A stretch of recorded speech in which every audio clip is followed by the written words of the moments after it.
上回书说到，草帽团护送薇薇安回到阿尔巴纳，为掩护薇薇安，草帽团与巴洛克工作社的特工们产生正面冲突。身负重伤的可达鸭卡鲁拖着薇薇安摆脱了冯可雷的追杀，向阿尔巴纳的宫殿飞奔。途中，可达鸭身中流弹，无法行动。冯克雷逐渐逼近，千钧一发之际，山治赶到，救下了薇薇安和可达鸭。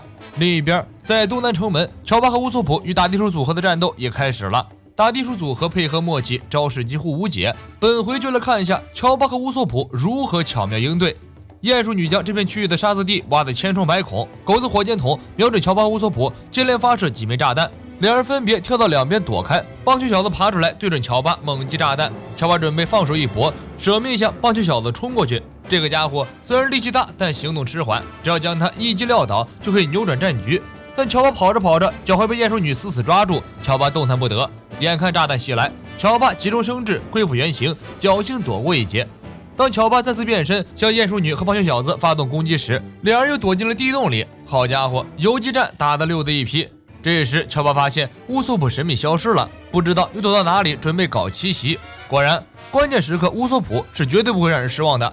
鼹鼠女挖出来的地下通道被乌索普巧妙利用，躲在里面准备开大招。鼹鼠女发现有些不妙，乌索普突然从地洞中蹦出来，手握重锤跳向棒球小子，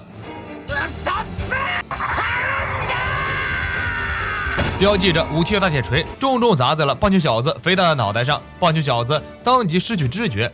鼹鼠女完全被唬住了，眼看乌索普手中武器重锤，吓得连声尖叫。这个小鬼怎么可能有这么大的力气？到底是什么身份？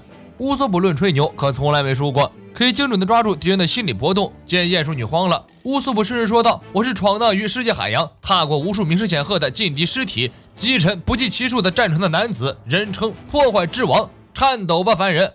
草帽团最火的捧哏乔巴在一边非常配合，大呼牛逼。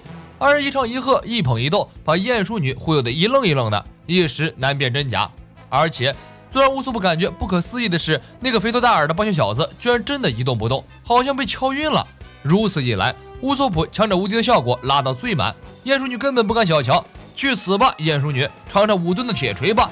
鼹鼠女差点吓尿，赶忙躲进地洞里。乌索普开启打地鼠模式，奈何鼹鼠女动作十分敏捷，乌索普把锤子都挥出残影了，也打不着这个家伙。二人累得气喘吁吁。鼹鼠女嘲讽道：“只要不被你打中，你那个玩意儿就没有任何意义。”乌索普想想也是，物理攻击不行，那就采用心理攻击。乌索普呵呵一笑，告诉鼹鼠女：“你大概也听说了，巴洛克工作社很多特工都被干掉了，其实都是我干的，老子有8000部下。”捧哏乔巴惊呼：“我操，牛逼！”这时棒球小子惊醒，鼹鼠女瞬间冷静下来，仔细一看，发现了很多破绽。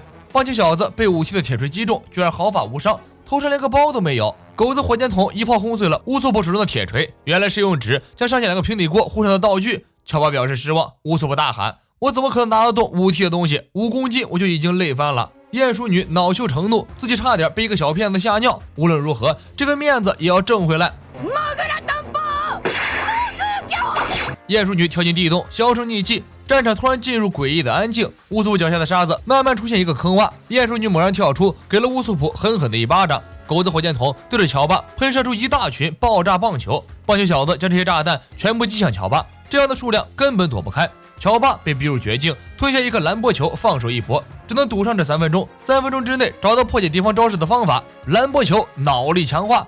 无数的炸弹轰轰隆隆在乔巴身边爆炸，乔巴全身都被炸黑了，但乔巴仿佛开了锁血挂，踉跄几步完全没事。双踢结印锁定棒球小子，扫描棒球小子的弱点。乌索普这边被鼹鼠女追得四处乱跑，前面就是遗迹。乌索普心里算盘打得好，如果自己躲到遗迹的墙体后面，鼹鼠女就会撞到墙上晕过去，岂不美哉？万万没想到，鼹鼠女的破坏力比那个憨皮棒球小子只强不弱。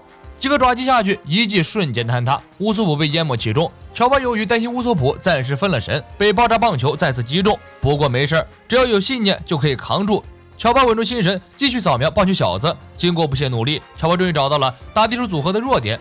他们的攻击方式看似无懈可击，进可攻，退可守，但是最大的优势也是致命的弱点，地下隧道都是相通，这将成为他们战败的一个跳点。此时，乌索普被鼹鼠女抓住双脚，在地面快速移动，连撞几面墙后，乌索普几乎失去知觉。乔巴奔向狗子火箭筒，在狗子面前疯狂扬沙子，狗子受刺激打喷嚏，乔巴立即将他的嘴巴对准地道，狗子将数枚炸弹喷射进了地道里。短暂延迟之后，地道中的炸弹猛地爆炸，将整个区域的隧道都炸飞。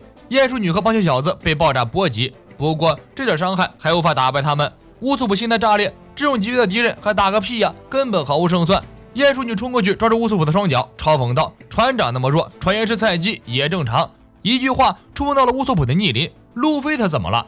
鼹鼠女笑道：“早就被杀了，死在了我们老大的手上。叛军和国王军的战争也开始了。不好意思，我们太强了。”乌索普怒道：“少给老子胡扯！你这个鼹鼠老太婆，路飞绝对不会输给鳄鱼混蛋。路飞是要成为海贼王的男人，怎么可能会在这种地方倒下？”鼹鼠女和猪都笑了，继续用言语刺激乌索普。这种臭屁大话还是不要说了。伟大航路上再没有第二个人能说出这种大话。乌索普大怒，但此时他的技能还在冷却，让鼹鼠女捡了个便宜，拉着乌索普急速奔跑。撞碎了一面墙之后，棒球小子手握4吨棒球，一棍子将乌索普的长臂骨和头骨敲了粉碎骨折。鼹鼠女的腹肌都要笑出来了。胆小鬼到什么时候都是胆小鬼。乔巴怒吼：“乌索普他不是胆小鬼！”这时满头是血的乌索普缓缓站起身，低声说道：“路飞绝对不会死，他一定会成为海贼王。”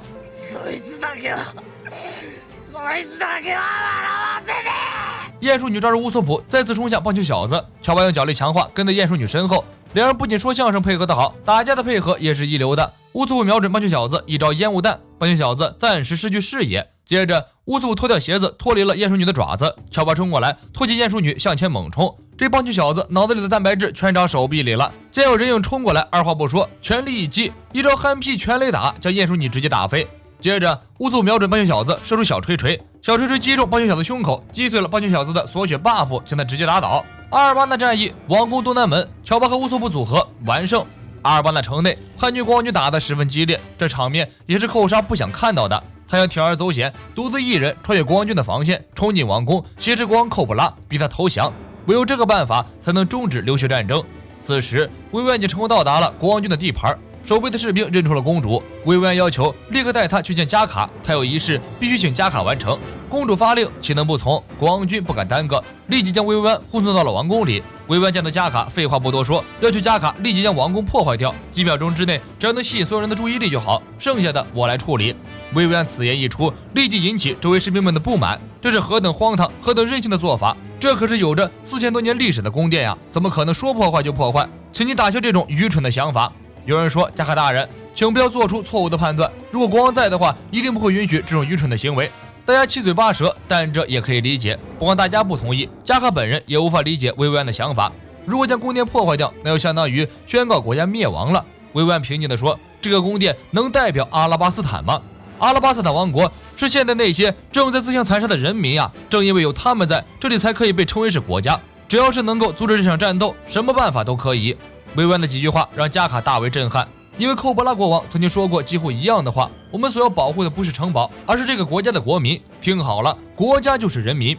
一瞬间，加卡被年纪尚轻的薇薇安彻底折服，他毕恭毕敬地跪在薇薇安面前，低声说道：“遵命。”另一边，山治与人妖冯可雷打得难分难解。冯可雷自创的芭蕾舞人妖拳法搞笑又凶猛，山治无法摸清他的套路，打得十分粘手。这么下去没完没了的，我要一脚定输赢。山治抬起大长腿接连出招，但都被冯可雷轻松化解，二人体术几乎持平。不过冯可雷还有杀手锏，那就是果实能力。你小子还不知道我的能力吧？今天就是你小到拉屁股开开眼儿。冯可雷一番动作变成合成脸，山治根本不吃这一套，一见有破绽，一脚蹬过去，在冯可雷脸上开了开眼儿。冯可雷又变成乌索普的脸，山治照踢不误。冯可雷起身大骂：“你小子有没有人性？居然脾性这么恶劣！这可是你朋友的脸呀，你把朋友当成什么了？”山治面无表情，我平时也这么打朋友，而且不管你变成谁，你还是你，我是不会被你的骗术欺骗的类型。人啊，主要靠的这颗心。冯可雷懵逼了，几乎要拜倒在山治的名牌西装之下。人靠的是心灵，这句话多么感人！一直被外表所困惑的自己，简直无地自容。那么这个朋友对你而言，也一定毫无意义吧？冯可雷变成娜美的脸，山治1秒破防。冯可雷连试几次，有种感叹：这个人真好理解，非常非常好理解。冯可雷邪魅一笑，决定用娜美的脸对战山治。你还真是个笨蛋呀！